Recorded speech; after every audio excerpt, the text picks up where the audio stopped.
What's going on, everybody? We are back with another video. It is currently December 31st, New Year's Eve. I don't know if this video will come out before or after the New Year's. We all see how fast I am with the editing process, but for me, it's New Year's Eve and I have a review video for you guys, and that is the Sting competition headgear.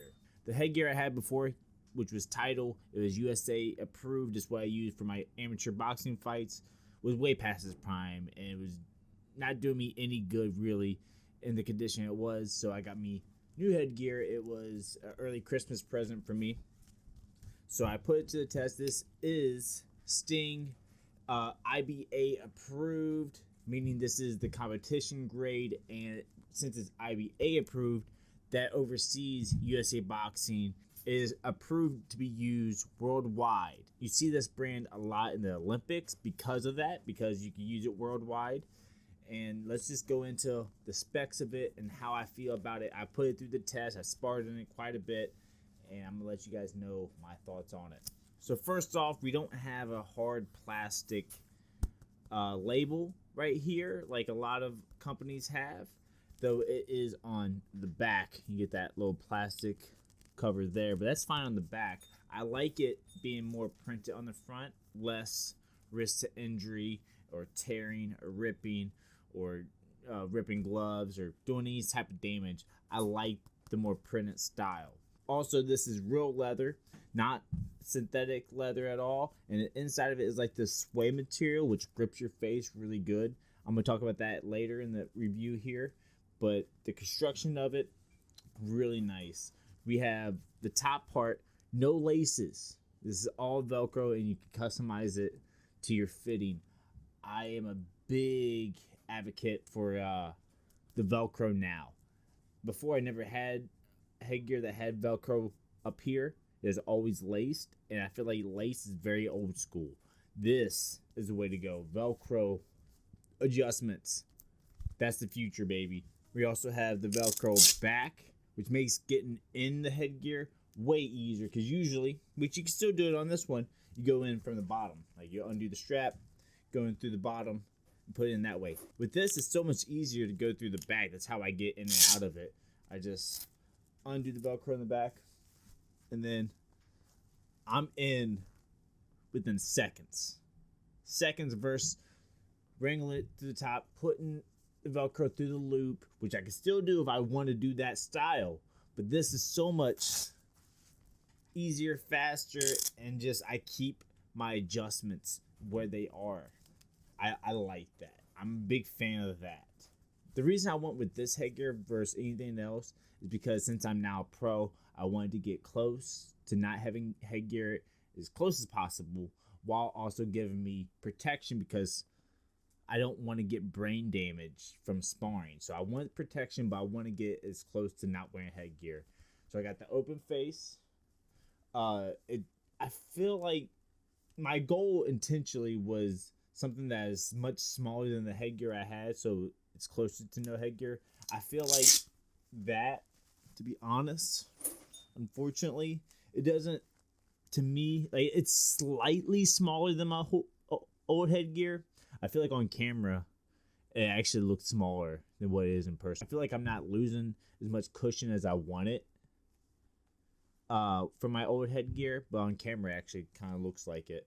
I don't know. Maybe I am, maybe I'm not, but I just feel like I'm not losing as much. But how small could you actually make headgear where it's still protective? So I guess that's on me. You can only have so little headgear before it's not doing its job. So I gotta chalk that up for what it is. It feels a little bit smaller, but not a whole lot, but it is significantly lighter. Very lighter, which is a good thing. We have a Velcro strap here for the chin strap, which depending on the quality of this, I haven't had it long enough to really test it, but as long as that Velcro doesn't go out, which it should last really long, because I don't use the chin strap Velcro to get in and out. I set it, and that's what it is, because like I said, I go through the back instead of going through there. So the Velcro should last a good amount of time. but only time will tell. The reason why I'm leaning more towards the Velcro now, because my old one was the old school metal buckle. After a while, the buckle will rip the holes, stretch them, and it ruins the strap to where it's unusable. So Velcro for that, probably better. At least right now it's better, and because I'm not going to be hardly pulling this off and on, it should last a long time. So that should be very beneficial for me. You have the cushion on the back. Ears, though, I feel like there's not a whole lot protection on the ears. There's a little bit here around it, so hopefully it doesn't hit you directly in the ear. Hopefully there's enough gap there. I haven't had any issues with that, so maybe it's doing its job, but I don't know if I've used it enough to really test if it's going to damage my ears or not. The stitching on it looks very professional. Piping on, I like the piping. They did a really good job with that. Also, I didn't mention how this is made in Pakistan. A lot of boxing equipment is from Pakistan, so no harm there. The quality of it is what's important, and the quality of it seems very well done. But there is one negative that I can say about this, and that's, I don't know how well it's picking up on camera, but you see how it curves down. To me, when I'm wearing it, now the headgear itself doesn't really move a whole lot because that suede material grips your face, but and I get why it's curved down like this. It's to protect your eyebrows, which keeps you from getting cut. But like, I can see it. I'm not even trying to look up, but I can see this in my vision. I can see that bump.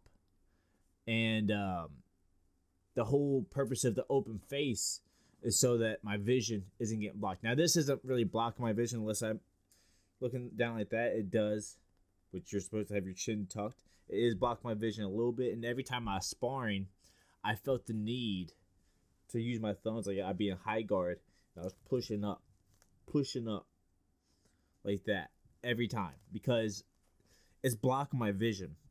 Not a whole lot, not a crazy amount, nothing that's really going to affect anything, but is more irritating. And the fact that I'm always adjusting, I should be paying attention to my opponent, but I'm always adjusting myself.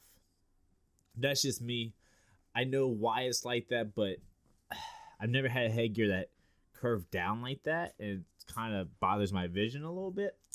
It irritates me. It takes me out of the moment.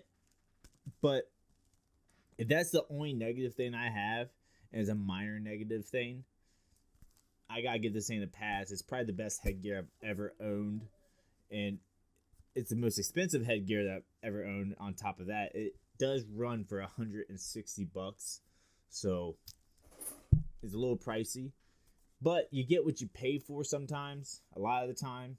And this is definitely one of those things that's well worth the payment, the quality of it, the protection of it, and just the overall aesthetic and functionality of it all. I think the price is well worth it. And I approve of this. I don't like the headpiece right here, the forehead piece. Not a big fan of that, but it is what it is. It doesn't really stop me from doing what I need to do. So yeah, the Sting competition headgear. They do make a non-competition, which I think is cheaper, but the materials are also cheaper. So again, you get what you pay for. And this is my review on the Sting competition headgear, my new primary sparring headgear.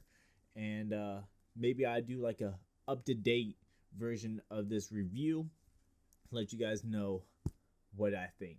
Make sure you hit that like and subscribe button if you like this video, you want to see more boxing reviews or overall boxing content as a whole. Help the channel grow, do your part, and let's go.